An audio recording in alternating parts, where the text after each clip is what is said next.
აჭარას იაპონიის ვაჭრობის ასოციაცია როტობოს დელეგაცია სტუმრობდა.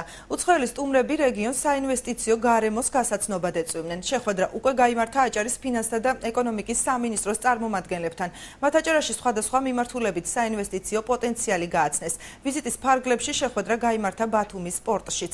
აპირებს თუ არა იაპონიის მხარე რეგიონში ინვესტიციის განხორციელებას და რა მიმართულებით ჯერჯერობით უცნობია.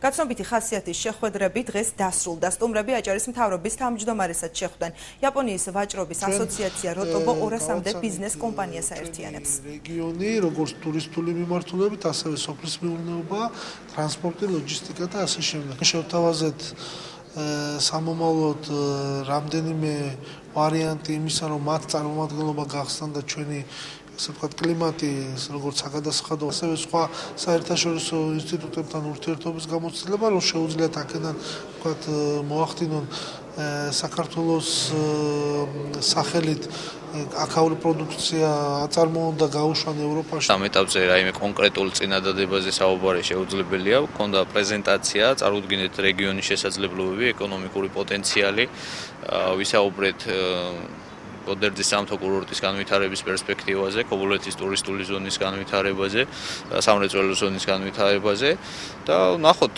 რა წინადადებები ექნებათ, რა შემოთავაზებები და რა შედეგი ექნება, ეს უკვე სამომავლოდ გამოჩნდება. მოვისმინეთ რამდენიმე პრეზენტაცია. ფიქრობთ, ვაჭრობის მიმართულებით დამეგობრებას შევძლებთ, თუმცა რა კუთხით არის შესაძლებელი თანამშრომლობა, კონკრეტულად მაშინ მოვიფიქრებთ, როდესაც უკან დავბრუნდებით.